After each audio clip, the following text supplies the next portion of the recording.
दोस्तों, स्वागत है आपका वाइजर बुक्स में, जहां हम सिर्फ किताबें नहीं पढ़ते बल्कि उनके सबसे कीमती लेसन्स आपकी जिंदगी में उतारते हैं। आज की हमारी वीडियो में हम आपके लिए लेकर आए हैं एक ऐसी किताब जो आपके हैबिट्स, माइंडसेट और सक्सेस के तरीके बदल सकती है। तो चलिए शुरू करते हैं और जानते हैं वो सीक्रेट्स जो हर सक्सेसफुल इंसान फॉलो करता है। बट ध्यान रखिए, ये सिर्फ समरी नहीं, ये आपके खुद के लाइफ में ट्रांसफॉर्मेशन की शुरुआत है। रात के 2 बज चुके थे। मुंबई की ऊंची इमारतों के बीच 14वीं मंजिल के छोटे से कमरे में आर्यन मेहरा अपने लैपटॉप के सामने बैठा था। स्क्रीन पर एक अधूरी प्रेजेंटेशन खुली थी। इन्वेस्टर्स के रिजेक्शन मेल्स, एक कोलैप्स्ड स्टार्टअप ड्रीम और बीच में टिमटिमाती कर्सर की कोल्ड लाइट।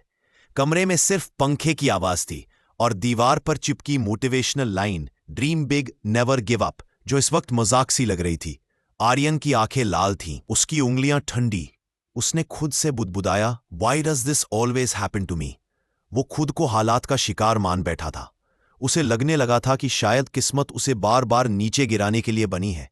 उसी टेबल पर एक किताब रखी थी, the 7 habits of highly effective people. कुछ हफ्ते पहले उसके पुराने मेंटर रजत सर ने उसे दी थी और कहा था, कभी वक्त मिले तो इसे पढ़ लेना, इसमें आंसर्स हैं। उस रात जैसे किसी इनविजिबल फोर्स ने आर्यन का हाथ उस किताब की तरफ बढ़ा दिया। उसने पहला पन्ना खोला और एक लाइन पर नजर ठहर गई। Between stimulus and response, there is a space. In that space lies our power to choose. Aryan ने ये लाइन 3 बार पढ़ी। हर बार कुछ नया महसूस हुआ। Power to choose, उसने धीरे से दोहराया। उसे लगा यही तो वो भूल गया था। उसने दूसरों को, हालात को, किस्मत को जिम्मेदार ठहराते ठहराते खुद की शक्ति खो दी थी। उस रात उसने धीरे से खुद से कहा, अब ब्लेम नहीं, चेंज करूंगा। अगली सुबह मुंबई की ठंडी हवा में मरीन ड्राइव का आसमान नीला था। आर्यन एक बेंच पर बैठा था, हाथ में छोटी डायरी थी। उसने ऊपर लिखा, हैबिट 1, बी प्रोएक्टिव। उसने सोचा, अगर मेरी जिंदगी मेरी चॉइसेस का नतीजा है तो मुझे अपने रिएक्शंस भी बदलने होंगे। हर चीज पर वो रिएक्ट करता था, ट्रैफिक, क्रिटिसिज्म, रिजेक्शन। अब उसने तय किया कि वो पॉज करेगा, सोच कर जवाब देगा। उसने खुद को चैलेंज दिया, रिस्पॉन्सिबिलिटी प्रैक्टिस, यानी किसी भी स्थिति में खुद को 5 सेकंड देना और फिर रिस्पॉन्ड करना। दिन की पहली परीक्षा दोपहर में आई। इन्वेस्टर कॉल पर एक आदमी ने कहा, you don't seem mature enough to handle big responsibility. पहले आर्यन के अंदर गुस्सा उबल पड़ा। उसका मन हुआ कुछ बोल दे, लेकिन उसने गहरी सांस ली। उसे कोवी की लाइन याद आई, between stimulus and response there is a space. उसने पॉज लिया, काम होकर कहा, thank you for your feedback, I will improve. Call खत्म हुई, पर उस दिन कुछ बदल गया था। उसने खुद को जीत लिया था। वो जान गया, प्रोएक्टिविटी इज फ्रीडम। उसने रात में डायरी में लिखा, I am not a product of my circumstances. I am a product of my decisions. और उस पल उसे लगा वो फिर से अपने जीवन का ड्राइवर बन गया है।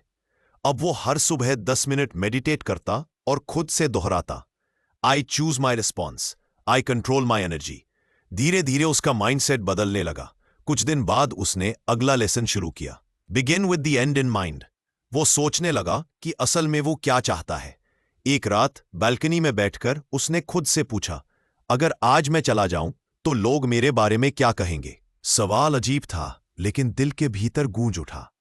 उसने आंखें बंद की और इमेजिन किया, उसका फ्यूनरल हो रहा है। दोस्त, परिवार, सहकर्मी खड़े हैं। कोई कह रहा है आर्यन बहुत सक्सेसफुल था, कोई कह रहा है वो लोगों की मदद करता था। फिर एक आवाज आई, he lived with purpose. Aryan के गाल पर आंसू लुढ़क गया। उसने महसूस किया, सक्सेस नहीं, सिग्निफिकेंस चाहिए।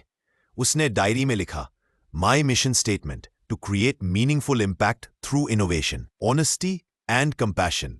अब हर डिसीजन इस स्टेटमेंट से गुजरता। अगर मेल खाता तो करता, नहीं तो छोड़ देता। कुछ दिनों बाद वो अपने मेंटर रजत सर से मिलने गया। उन्होंने मुस्कुराते हुए पूछा, तो बेटा क्या सीखा? आर्यन बोला, सर अब मैं हर दिन अपने मिशन के हिसाब से डिसीजंस लेता हूं। रजत सर ने कहा, good, but direction without discipline is nothing. अब सीख कैसे प्रायोरिटीज तय करनी है। उन्होंने टेबल पर एक ग्लास जार रखा, उसमें कुछ बड़े पत्थर, पेबल्स और सैंड रखी। बोले, अगर मैं पहले सैंड डाल दूं, फिर पेबल्स, फिर स्टोन्स, तो सब फिट होगा? रजत सर बोले, that's life. Put your big rocks first. Family, health, mission, growth. बाकी अपने आप एडजस्ट हो जाएगा। आर्यन हंसा। कोवी का big rocks experiment, right? Exactly, sir बोले। Prioritize your principles, not urgencies. उस रात आर्यन ने वीकली प्लान बनाया। उसने एक टाइम क्वाड्रेंट बनाया। Important and urgent, important but not urgent, not important but urgent, not important and not urgent. उसने focus किया क्वाड्रेंट 2 पर, जो इंपॉर्टेंट है लेकिन अर्जेंट नहीं, जैसे हेल्थ, प्लानिंग, रिलेशनशिप्स। धीरे धीरे उसका स्केड्यूल डिसिप्लिन में बदल गया। वो हर सुबह उठता, मेडिटेट करता, 3 सबसे इंपैक्टफुल टास्क्स लिखता। वो एफर्मेशंस बोलता, I create my own weather. उसने दीवार पर कोवी की कोट चिपकाई, proactive people carry their weather within them. अब वो परिस्थितियों से ऊपर उठने लगा था। एक दिन उसकी ओल्ड टीम मेंबर रिया ऑफिस आई। उसने कहा, तू बदल गया है आर्यन। पहले तू हर बात पे रिएक्ट करता था, अब बस मुस्कुरा देता है। आर्यन हंसा। कभी कभी साइलेंस भी एक जवाब होता है रिया। रिया बोली, तू पहले जैसा नहीं रहा। आर्यन ने जवाब दिया, पहले मैं बाहरी दुनिया बदलना चाहता था, अब खुद को बदलने में लगा हूं। उसके अंदर धीरे धीरे एक नई मैच्योरिटी आ रही थी। एक शाम को जब उसका प्रोजेक्ट फिर फेल हुआ, वो चुपचाप बैठा रहा। उसने खुद से कहा, every failure is just a feedback. उसने महसूस किया वो अब पैनिक नहीं करता, ब्लेम नहीं करता। वो बस एनालाइज करता है और अगली बार बेहतर करता है। अब वो समझ चुका था कि सेल्फ मास्टरी ही असली शक्ति है। उसने महसूस किया, अगर तुम अपने इमोशंस, इंपल्सेस और थॉट्स को कंट्रोल कर सकते हो तो कोई तुम्हें हरा नहीं सकता। कुछ दिनों बाद उसे एक बिग क्लाइंट से कॉल आई। क्लाइंट ने कहा, we love your idea but we'll need you to change your product data just to make it more appealing. यानी ट्रूथ को थोड़ा तोड़ना पड़ेगा। आर्यन का दिल दुविधा में था। टीम एक्साइटेड थी, सर बस साइन कर दीजिए, प्रोजेक्ट मिल जाएगा। लेकिन उसके अंदर की आवाज बोली, integrity is doing right even when no one is watching. उसने क्लाइंट को काम होकर कहा, sorry I can't compromise on authenticity. Call खत्म हुई, डील गई, लेकिन आर्यन के चेहरे पर शांति थी। उसने डायरी में लिखा, real strength is the courage to say no to good things for great ones. उस रात बैल्कनी में ठंडी हवा चल रही थी। नीचे शहर की लाइट्स झिलमिला रही थी। आर्यन ने कॉफी का घूंट लिया और आसमान की तरफ देखा। उसे कोवे का एक एग्जाम्पल याद आया, एयरप्लेन कोर्स करेक्शन। जैसे प्लेन अपने सफर का 90% वक्त रास्ते से भटकता है, पर लगातार करेक्शन करके अंत में डेस्टिनेशन तक पहुंचता है, वैसे ही जिंदगी भी है। परफेक्ट होना जरूरी नहीं, कमिटेड रहना जरूरी है। वो मुस्कुरा दिया, yes I am back on my course. उसने मिरर में खुद को देखा और बोला, I am not who I was, I have changed. उसकी आंखों में अब डर नहीं था, सिर्फ क्लैरिटी थी। उसने डायरी में आखिरी लाइन लिखी, inside out growth is the only sustainable way to influence the world. अब वो समझ गया था कि असली सफलता ट्रॉफीज या अपलॉज में नहीं, बल्कि उस शांति में है जो भीतर बसती है। उसने धीरे से कहा, private victory precedes public victory. फिर मुस्कुराया, क्योंकि अब उसके अंदर की लड़ाई जीत चुकी थी। लेकिन कहानी यही खत्म नहीं होती, क्योंकि हर इनर विक्ट्री के बाद शुरू होती है एक आउटर जर्नी, जहां दूसरों के साथ काम करना, रिश्ते बनाना और एक लार्जर पर्पस के लिए जीना सीखना पड़ता है। आर्यन जानता था अब उसके अगले चैप्टर का समय आ गया है, जहां उसे सीखना था think win win, seek first to understand और शार्पन द सॉ। पर वो अगले दिन की सुबह के लिए तैयार था। उसने आखिरी बार डायरी बंद। सुबह की हल्की धूप खिड़की से अंदर आ रही थी। आर्यन ने डायरी खोली, जिसमें पिछली रात की आखिरी लाइन लिखी थी, tomorrow I begin the outer victory. उसने मुस्कुराते हुए कहा, अब वक्त है खुद से आगे बढ़ने का। 3 महीने बीत चुके थे और अब उसका नया वेंचर ह्यूमन इंक शुरू हो चुका था। एक क्रिएटिव टेक स्टार्टअप जो लोगों को अपने पैशन प्रोजेक्ट्स के जरिए पर्पस खोजने में मदद करता था। लेकिन इस बार टीम वही पुरानी नहीं थी। अब उसके साथ नए लोग थे, नई सोच थी और सबसे ज्यादा नया माइंडसेट था। पहली मीटिंग में ही उसने सबको कहा, दोस्तों हम सिर्फ प्रोडक्ट नहीं बना रहे, हम एक कल्चर बना रहे हैं, विन विन कल्चर। टीम में कुछ चुप थे, कुछ स्केप्टिकल। तभी एक नया मेंबर आदित्य बोला, सर, रियल वर्ल्ड में विन विन पॉसिबल नहीं होता, किसी को तो हारना ही पड़ता है। आर्यन ने शांत होकर कहा, देखो आदित्य, अगर हम सिर्फ जीतने की सोचेंगे तो रिश्ते हार जाएंगे। विन विन का मतलब है मैं भी जीतूं, तुम भी जीतो। It's not competition, it's collaboration. Meeting खत्म हुई, लेकिन उस दिन आर्यन को महसूस हुआ कि लीडरशिप अब सिर्फ डिसीजन लेने की बात नहीं थी, बल्कि लोगों को समझने की कला थी। उसने खुद को कौवे की अगली हैबिट में डुबो दिया, seek first to understand, then to be understood. एक हफ्ते बाद एक बड़ी क्लाइंट मीटिंग थी। क्लाइंट नाराज था। Your team didn't deliver on time, you guys don't understand our urgency. पहले वाला आर्यन तुरंत डिफेंसिव हो जाता, पर अब वो काम रहा। उसने कहा, आप पहले पूरा बताइए, कहां हमने मिस किया। क्लाइंट ने पूरे 10 मिनट अपनी फ्रस्ट्रेशन निकाली। आर्यन बस सुनता रहा, बिना इंटरप्ट किए। आखिर में उसने कहा, अब मैं समझ गया कि आपके लिए ट्रस्ट और ट्रांसपेरेंसी सबसे जरूरी है। हम उसे फिर से बिल्ड करेंगे। क्लाइंट चुप हो गया, फिर बोला, you're different Mister Mehra, most people argue, you listened. उस दिन आर्यन ने महसूस किया, एम्पैथी इज साइलेंट पावर। धीरे धीरे टीम में भी एक नया माहौल बनने लगा। पहले जहां ब्लेम गेम होता था, अब ब्रेनस्टॉर्मिंग होती थी। जहां ईगो क्लैश होता था, अब अंडरस्टैंडिंग। आर्यन ने एक सिंपल रूल बनाया, पहले सुनो फिर बोलो। उसने वीकली ओपन सेशन शुरू किया, जहां हर कोई फ्रीली अपनी बात कह सकता था। एक दिन टीम की डिजाइनर मीरा बोली, सर, पहले डर लगता था आपसे, अब लगता है आप जेन्युइनली सुनते हैं।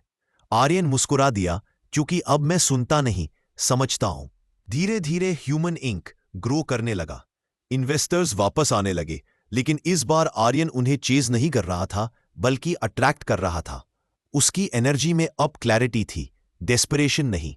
एक दिन उसके पुराने फ्रेंड रवि ने कहा, भाई तूने ये मैजिक कैसे किया? पहले सब कुछ कंट्रोल करना चाहता था, अब सब कंट्रोल में दिखता है। आर्यन बोला, क्योंकि अब मैं कंट्रोल नहीं करता, कंट्रीब्यूट करता हूं। पहले मैं चाहता था लोग मुझे समझें, अब मैं पहले उन्हें समझता हूं। रवि हंस पड़ा, अब तू फिलोसोफर बन गया है। आर्यन भी मुस्कुराया, नहीं, बस अब अंदर और बाहर एक जैसे हैं। एक शाम आर्यन मरीन ड्राइव पर बैठा सनसेट देख रहा था। हवा में ठंडक थी, वेव्स दीवारों से टकरा रही थी। उसने डायरी खोली और लिखा, public victory begins when private victory stabilises. अब उसे महसूस हुआ कि आउटर सक्सेस सिर्फ स्ट्रैटेजीज या स्किल्स से नहीं आता, वो रिलेशनशिप्स, ट्रस्ट और सिनर्जी से आता है। अगले महीने ह्यूमन इंक को एक बिग कोलैबोरेशन का मौका मिला। एक फॉरेन एजेंसी पार्टनरशिप चाहती थी, लेकिन कंडीशन थी आपको 60% स्टेक देना होगा। टीम डिवाइडेड थी। आदित्य बोला, सर, अगर हमने शेयर दे दिया तो कंट्रोल चला जाएगा। मीरा बोली, लेकिन इससे ग्रोथ मिलेगी। सबकी राय अलग थी। आर्यन ने कहा, लेट्स थिंक विन विन। उसने सबको एक व्हाइट बोर्ड के पास बुलाया और लिखा, how can we both win. सबने आइडियाज देने शुरू किए, कुछ इमोशनल, कुछ लॉजिकल। 2 घंटे की डिस्कशन के बाद सबने एक बैलेंस्ड मॉडल बना लिया, shared growth, shared value. Deal finalize हुई और दोनों कंपनियां खुश थीं। उस रात आर्यन बालकनी में खड़ा था, हवा उसके बालों से खेल रही थी। उसने खुद से कहा, earlier I used to chase victory, now I create harmony. उसे कोवी की लाइन याद आई, management is doing things right, leadership is doing the right things. उसने महसूस किया कि लीडरशिप अब दूसरों को चलाने की नहीं, उन्हें एम्पावर करने की कला थी। पर जिंदगी हमेशा स्मूथ नहीं रहती। एक दिन उसकी कंपनी को एक बड़ा सेटबैक लगा। क्लाइंट ने पेमेंट डिले कर दी, सैलरी पेंडिंग हो गई। टीम में पैनिक फैल गया। एक मीटिंग में आदित्य बोला, सर, अब क्या करें? सबकी नजरें आर्यन पर थीं। वो कुछ पल चुप रहा, फिर बोला, हम पहले भी नीचे गिरे हैं और हर बार उठे हैं। ये वक्त डरने का नहीं, सीखने का है। Let's sharpen our saw. सब हैरान हो गए। मीरा बोली, शार्पन द व्हाट? आर्यन हंसा, शार्पन द सॉ, कोवी की 7वीं हैबिट। इसका मतलब है खुद को रिन्यू करो। बॉडी, माइंड, हार्ट, सोल, सब। जब हम टूटते हैं, हमें खुद को फिर से पॉलिश करना होता है। उसने अगले दिन सबके लिए एक ऑफ साइट रिट्रीट प्लान किया, लोनावला के एक शांत हिल रिजॉर्ट में। वहां कोई लैपटॉप नहीं, कोई डेडलाइन नहीं, सिर्फ साइलेंस, रिफ्लेक्शन और लाफ्टर। सबने मॉर्निंग योगा किया, जर्नल लिखा, नेचर वॉक ली। पहली बार सबने एक दूसरे को बिना प्रेशर के देखा। आर्यन ने रात को बॉनफायर के पास कहा, फ्रेंड्स, सक्सेस सिर्फ काम से नहीं आती। अगर हम खुद को रिन्यू नहीं करेंगे तो हम खाली हो जाएंगे। ग्रोथ तभी पॉसिबल है जब बैलेंस हो। उस night under the stars Aryan को वो इनर पीस फिर से महसूस हुई जो कभी खो गई थी। उसने डायरी में लिखा, self renewal is not luxury, it's necessity. 3 महीने बाद ह्यूमन इंक फिर से स्टैंडिंग टॉल था। प्रोजेक्ट्स लौट आए थे, क्लाइंट्स खुश थे और टीम पहले से यूनाइटेड थी। लेकिन आर्यन जानता था ये विक्ट्री सिर्फ बिजनेस की नहीं थी, ये कैरेक्टर की थी। एक दिन उसे टेडेक्स टॉक, कुछ साल पहले मैं अपनी जिंदगी दूसरों को ब्लेम करके जीता था। मैं सोचता था हालात बुरे हैं, लोग अनफेयर है, किस्मत साथ नहीं है। फिर एक दिन मैंने जाना असली जीत बाहर नहीं, अंदर होती है। जब आप खुद के साथ ऑनेस्ट होते हैं, जब आप अपनी जिम्मेदारी लेते हैं, जब आप हर डिसीजन अपने मिशन के हिसाब से लेते हैं, तब आप जीतते हैं। हॉल में सन्नाटा था। फिर उसने मुस्कुराते हुए कहा, private victory precedes public victory. जब आप अंदर से जीत जाते हैं तो कोई आपको बाहर से हरा नहीं सकता।